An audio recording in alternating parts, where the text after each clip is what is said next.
நோய்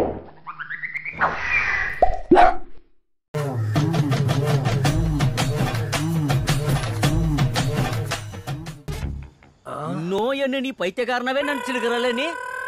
இந்த video skip பண்ணாம ஃபுல்லா பாருங்க. என் ஃப்ரெண்டுக்கு என்ன ஆச்சுன்னே தெரிலங்க. என் காலேஜ் படிச்ச அத்தனை பேர்கிட்டையும் போயிட்டு எனக்கு சம்சாரம் வேணும் சம்சாரம் வேணும் சம்சாரம் வேணும்னு கேட்டிருக்கான்.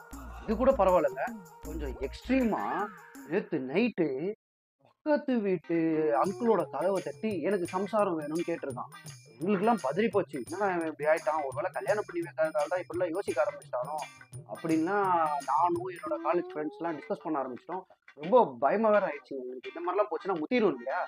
அப்புறமா அவனை கூப்பிட்டு டேய் ஏன்டா சம்சாரம் வேணும் சம்சாரம் வேணும்னு கேட்குறேன், உனக்கும் கல்யாணம் பண்ணி வைப்பாங்கடா, இப்படிலாம் பண்ணாதடா, பார்க்குறவங்க தப்பா நினச்சிப்பாங்க. நான் கேட்டதுல என்ன தப்பு இருக்குன்னு சொல்லி எனக்கு ஒரு எக்ஸ்பிளனேஷன் கொடுத்தாங்க. அப்புறம் தான் எனக்கு புரிஞ்சுது. சம்சா ரம்மு இதை தாங்க அவன் கேட்டிருக்கான். அவன் சரக்கு அடிக்ட்டு சைடிஷ்க்கு சம்சாவை கேட்டிருக்கான். நான் கூட என்னமோ ஏதோ நினைச்சு பைதே போயிட்டதான் பார்த்துக்கோங்களேன். இந்த வீடியோ ஸ்கிப் பண்ணாம ஃபுல்லா பாருங்க. என் ஃப்ரெண்டு ரொம்ப மன உளைச்சல்ல இருந்தாங்க. அவன் லவ் பண்ணா லவ் ஃபெயிலியரு, குடும்பத்துல எல்லாம் அவனை அசிங்கப்படுத்திட்டாங்க, வேலையும் கிடைக்கல, ஏற்கனவே கடன் வாங்கி வச்சிருக்கான், கடன் பிரச்சனை. அதனால அவன் சூசைட் பண்ணலான்னு ஒரு முடிவுக்கு வந்துட்டாங்க. ஆஸ் அ ஃப்ரெண்டா நான் போய் அவனுக்கு அட்வைஸ் பண்ணேன், டே இப்படிலாம் பண்ணாதடா, இதெல்லாம் தப்புடா, வாழ்றதுக்கு நிறைய விஷயம் இருக்குன்னு. அவனும் கேட்டுட்டு போயிட்டான். அப்புறம் மறுநாள் வந்து என்கிட்ட சொன்னான், மச்சான் நான் சாவ போறேன், இது உறுதி.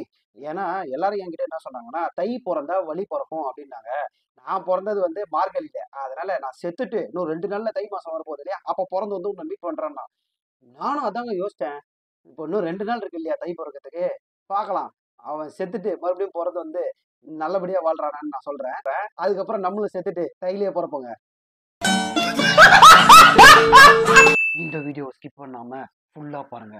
ஒரு புதைக்கப்பட்ட உண்மை, மறைக்கப்பட்ட ரகசியம், வெளிவந்த கதை. என் நண்பன் சிதம்பரம் ரகசியம் தெரியும்ட்டு ஊர் ஃபுல்லா சொல்லிட்டாங்க.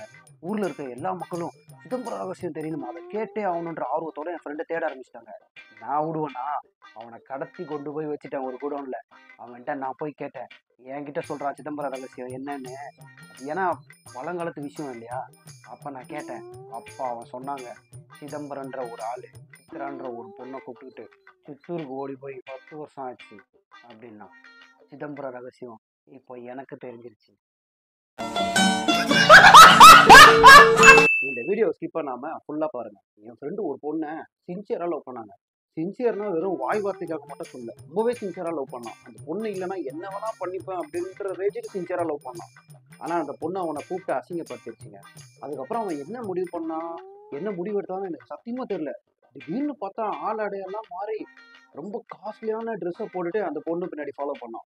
மறுபடியும் காஸ்ட்லியான வாட்ச் கட்டிட்டு அந்த பொண்ணை ஃபாலோ பண்ணான். காஸ்ட்லியான ஷூ, காஸ்ட்லியான செருப்பு, டெய்லி அந்த பொண்ணு பின்னாடி ஃபாலோ பண்ணான்.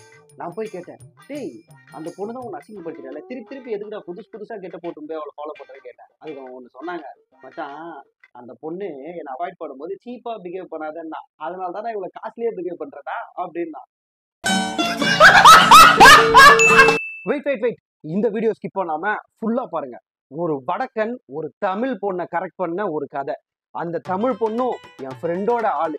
எப்படின்னு தானே கேட்குறீங்க. என் ஃப்ரெண்டு இருக்கான் இல்லையா குமார், அவன் வந்து ஹிந்திக்கு ஆப்போசிட்டு.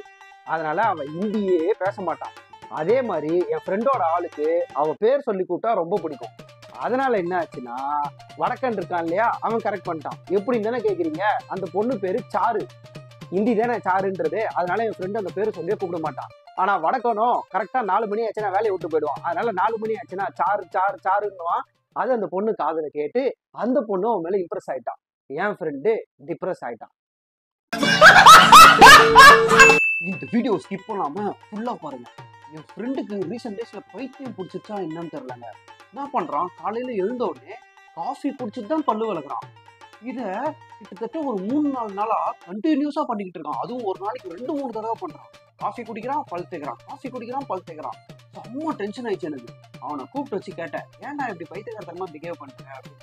அதுக்கு அவனு சொன்னாங்க, அவன் ரீசெண்டா ஒரு கம்பெனில ஜாயின் பண்ணிருக்கான். அங்க காப்பி பேஸ்ட் பண்ணணும்னு சொல்லியிருக்காங்களாம். அதனாலதான் முதல்ல காஃபி குடிச்சுட்டு அப்புறம் பல்லு விளக்குறான். ஆனா மனசார சொல்றேன்டா, சத்தியமா நீ எல்லாம் உருப்பட மாட்ட, உருப்படவே மாட்ட.